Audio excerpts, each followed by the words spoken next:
नमस्कार. दिग्विजय चव्हाण आराध्या क्रिएशन्स या यूट्यूब चॅनलमध्ये आपल्या सगळ्यांचं मनपूर्वक स्वागत. आज आपण गप्पा मारणार आहोत सुप्रसिद्ध दिग्दर्शक सुनील गिरे यांच्यासोबत. सुनील गिरे यांची मी थोडक्यात ओळख करून देतो. सुनील गिरे हे मूळचे औरंगाबादचे असून त्यांनी ड्रामा किंवा ड्रामॅटिक्स या विषयामध्ये मास्टर्स केलेलं आहे, तेही 2 वेळा. आज आपण त्यांच्याशी या चॅनलच्या माध्यमातून गप्पा मारणार आहोत. चला तर भेटूयात सुप्रसिद्ध दिग्दर्शक सुनील गिरे यांना. दिग्विजय चव्हाण आराध्य क्रिएशन्स या आपल्या यूट्यूब चॅनलवरती मनपूर्वक स्वागत करतो आणि आपल्या पहिल्या प्रश्नाकडे वळतो. सुनील, मला सांग, तू नाटक या क्षेत्राकडे कसा वळलास? मला लहानपणापासून ॲक्टिंगची फार आवड होती, चित्रपट बघण्याची फार आवड होती. मी चित्रपट बघण्यासाठी माझ्या घरापासून 1 किलोमीटर दूर सिनेमा बघायला जायचो, चित्रपट बघायला जायचो. म्हणून लहानपणी मी 2रीत असताना आम्हाला एक धडा होता. त्या धड्यामध्ये ज्योतिबा फुले हे जे आहे शेतकऱ्यांची समस्या एका इंग्रज अधिकाऱ्यासमोर मांडतानाचा एक पॅराग्राफ होता, तो धडा होता, त्याचा तो तसा आशय होता आणि तो मॅडमने मला पाठ करण्यास सांगितलं आणि तो मी 15 ऑगस्टच्या दिवशी प्रेक्षकांसमोर प्रेझेंट केला, सादर केला आणि ती खऱ्या अर्थानं माझी सुरुवात होती. इंटरव्ह्यू दिला मी, ॲडमिशन मिळालं आणि त्या ठिकाणी मी पहिल्यांदा ज्याचा त्याचा प्रश्न हे अभिराम भडकमकर यांचं नाटक मी पहिल्यांदा नाटकात एवढी मोठी, ज्याला आपण म्हणूया मध्यवर्ती भूमिका केली, ते माझं पहिलं नाटक. आणि तेच एक मुख्य कारण मला तरी वाटतं की या क्षेत्रात येण्यासाठी मला पुरेसं होतं. तर मला माहिती मिळाली की औरंगाबाद विद्यापीठामध्ये नाट्यशास्त्र विभाग आहे आणि तिथे ॲक्टिंग शिकवली जाते. तू औरंगाबाद विभागातनं सुद्धा नाट्यशास्त्र या विषयामध्ये MA केलंस, बरोबर? त्याच्यानंतर तू मुंबई विद्यापीठाच्या अकॅडमी ऑफ थिएटर आर्ट्स या विभागातून सुद्धा पुन्हा एकदा मास्टर्स केलं. तर हे करण्यामागे तुझी नक्की काय भूमिका होती? औरंगाबादला शिकत असतानाचा जो माझा अनुभव आहे तो फार चांगला होता, फार उत्तम होतं. फार शिकायला मिळालं मला तिथे. आणि माझे जे गुरु होते, रुस्तुम अफजलखान सर होते, कुमार देशमुख सर होते, शशिकांत बऱ्हाणपूरकर सर होते आणि अशी इतर बरेच व्हिजिटिंग फॅकल्टी होते. तिथे मला बरंच शिकायला मिळालं आणि तिथे मी फार समृद्ध झालो. मी मुंबईमध्ये 2005ला आलो. मुंबई विद्यापीठामध्ये परत नाट्यशास्त्र विभागाला ॲडमिशन घेण्यापाठीमागे माझा हा हेतू होता की मला नाट्यशास्त्र याची आवड असल्यामुळे त्याच्यामध्ये आणखी सखोल अभ्यास करायचा होता, म्हणून मी मुंबईला ॲडमिशन घेतलं. जेव्हा तू मुंबईच्या नाट्यशास्त्र विभागामध्ये ॲडमिशन घेतलंस तेव्हा त्या नाट्य विभागाचे नाट्यप्रमुख कोण होते? त्यावेळेस या विभागाचे लेखक प्रमुख जे होते ते पद्मश्री पारितोषिक प्राप्त श्री प्राध्यापक वामन केंद्रे सर. मुंबईमध्ये आल्यानंतर अकॅडमी ऑफ थिएटर आर्ट्समध्ये मी प्रवेश घेतल्यानंतर मला तिथे बऱ्याच गोष्टी शिकायला मिळाल्या. म्हणजे नाट्याविषयीच्या ज्या काही बेसिक कन्सेप्ट होत्या, ज्या अगोदर थोड्याशा क्लिअर नव्हत्या, पण इथे आल्यानंतर त्या सगळ्या क्लिअर झाल्या. आणि इथे जे प्राध्यापक मंडळी होती ते खूप छान पद्धतीने शिकवायचे. नाटक शिकवण्याची तिथली प्रक्रिया काय असते? इथे 2 प्रकारची नाटकं सादर केली जातात, म्हणजे क्लासरूम प्रोडक्शन आणि मेजर प्रोडक्शन. क्लासरूम प्रोडक्शनमध्ये विद्यार्थी काय करतात, तेच नाटक निवडतात, त्यांना एक ग्रुप दिला जातो आणि त्या मुलांनी किंवा तो ग्रुप घेऊन एक दिग्दर्शन करतो आणि बाकी सगळे जे आहे ते तांत्रिक बाजू सांभाळतात आणि अकॅडमीची बाजू सांभाळतात. आणि मग दुसरा जो टप्पा किंवा पॉईंट आहे, तो मुद्दा आहे, तो आहे मेजर प्रोडक्शन. याच्यामध्ये दिग्गज जे दिग्दर्शक आहेत किंवा डिरेक्टर आहेत ते येतात आणि ते नाटक बसवतात आणि त्याच्यामध्ये जे अकॅडमीचे विद्यार्थी असतात ते त्याच्यामध्ये सहभागी होतात. कुठले कुठले विषय तिथे शिकवले जायचे? इथे वेगवेगळे विषय होते, जसे की ॲक्टिंग हा विषय आम्हाला मिलिंद इनामदार सर शिकवायचे, दिग्दर्शन वामन केंद्रे सर शिकवायचे आणि क्लासिकल ड्रामा संध्या रायते मॅडम शिकवायचे आणि स्टेज क्राफ्ट आणि लाईट जे आहे ते आम्हाला शेळके सर शिकवायचे. इथे बरेच विषय होते, जसे acting, stage craft, direction, Indian classical drama.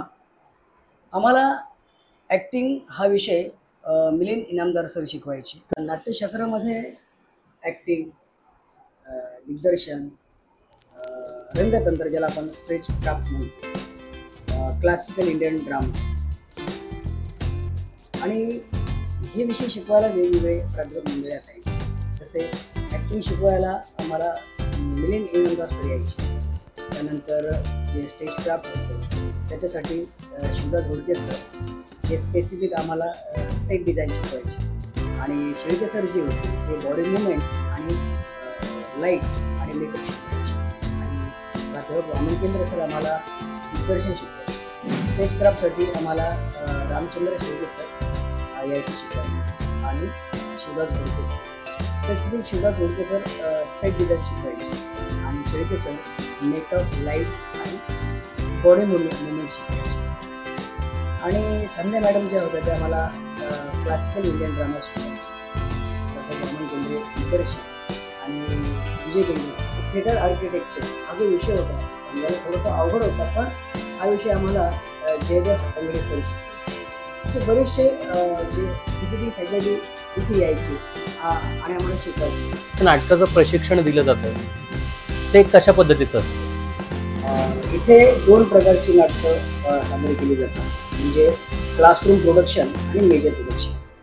Classroom प्रोडक्शनमध्ये विद्यार्थी काय करतात, तेच नाटक निवडतात, त्यांना एक ग्रुप दिला जातो आणि त्या मुलांनी किंवा तो ग्रुप घेऊन एक दिग्दर्शन करतो आणि बाकी सगळे जे आहे ते तांत्रिक बाजू सांभाळतात आणि अभिनयाची बाजू सांभाळतात. आणि मग दुसरा जो टप्पा किंवा पॉईंट आहे, तो मुद्दा आहे, तो आहे मेजर प्रोडक्शन. याच्यामध्ये दिग्गज जे दिग्दर्शक आहेत किंवा डिरेक्टर आहेत ते येतात आणि ते नाटक बसवतात आणि त्याच्यामध्ये जे अकॅडमीचे विद्यार्थी असतात ते त्याच्यामध्ये सहभागी होतात. या नाटकांमध्ये जी मुलं सहभाग घेतात त्या मुलांचं मूल्यमापन कशा पद्धतीने केलं जातं? त्या दोन्ही पद्धतीच्या नाटकांचं मूल्यमापन होतो प्राध्यापकांकडून आणि त्याचे मार्किंग मिळतात. असं झाल्यानंतर तू दिग्दर्शक म्हणून किंवा सहाय्यक दिग्दर्शक म्हणून कुठल्या कुठल्या प्रोजेक्टमध्ये सहभाग घेतो? दिग्दर्शनामध्ये बरेच कामं केली. शिकत असताना मी साधारण 8 नाटकं दिग्दर्शन केलेली आहे. त्याच्यामध्ये वेळा कुमार आणि त्याच्यानंतर अभिनय गटावर मी 50 एकांकिका दिग्दर्शन केली. 2007 नंतर मला पहिल्यांदा जे चित्रपटात संपूर्ण काम केलं ते म्हणजे त्या मुख्य सिनेमाचे दिग्दर्शक होते मिस्टर लेखकही टेस्ट. त्यानंतर मला क्राईम सिरियल मिळाली. त्याच्यामध्ये मी सहाय्यक दिग्दर्शक म्हणून काम केलं. त्याच्यामध्ये मी एकटा असा असिस्टंट होतो जी सगळी कामं करायचो, म्हणजे कॉस्ट्यूम कंटिन्युटी असेल किंवा पिक्चर लिहिणं असेल किंवा ॲक्शन कंटिन्युटी सांभाळणं असेल, ही सर्व कामं मी एकटाच करायचो.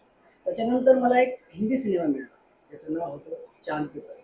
त्याचे दिग्दर्शक होते निशिकांत सदाफुले.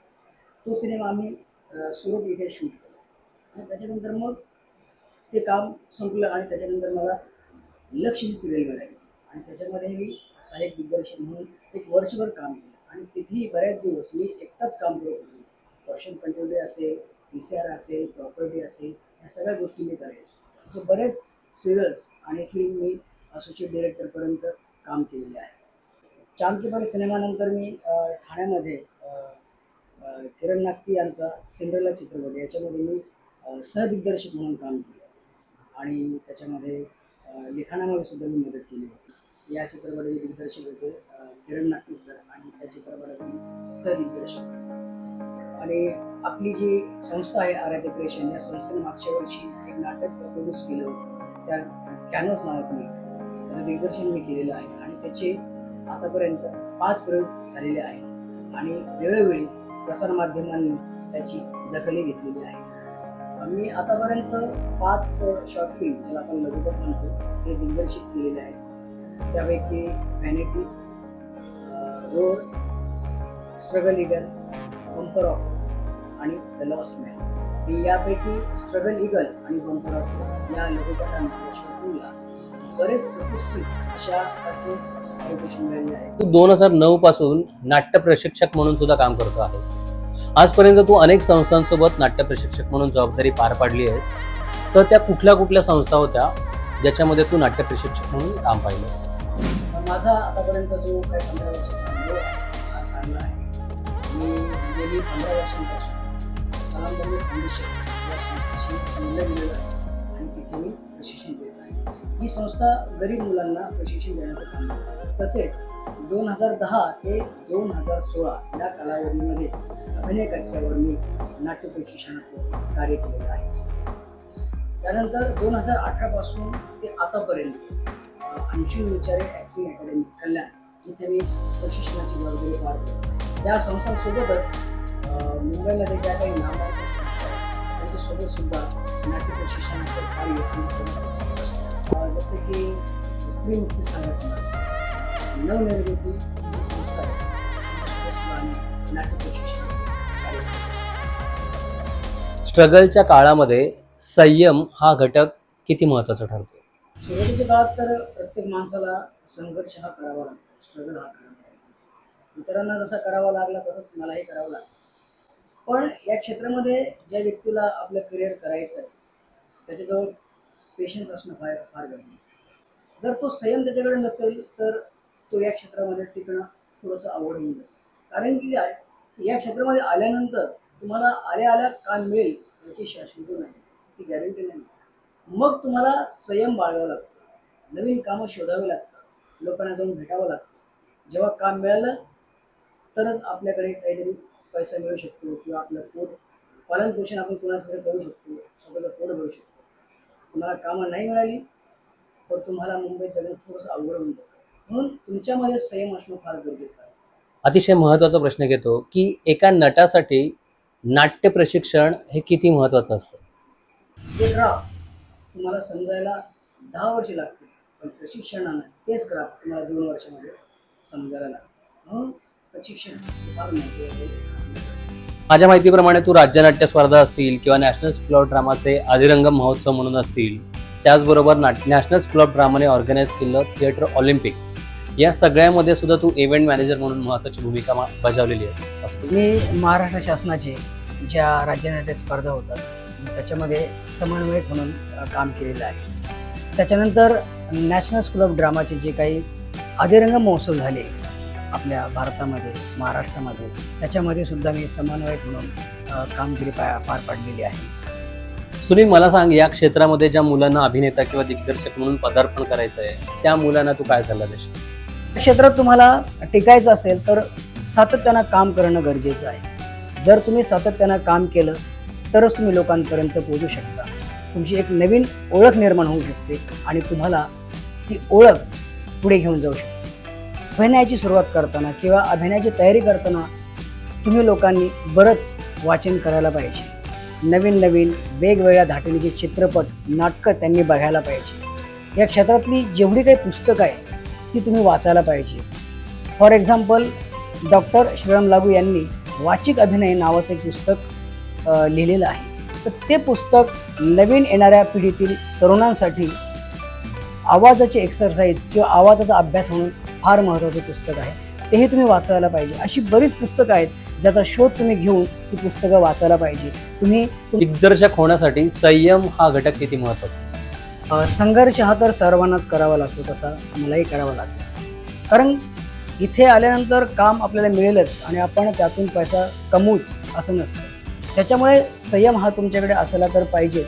पण त्यावेळेस काम नाही मिळालं तर तुम्ही जगणार कसे, हा फार मोठा मुद्दा लोकांसमोर येतो. तसंच माझ्यासमोरही काही काळी आला.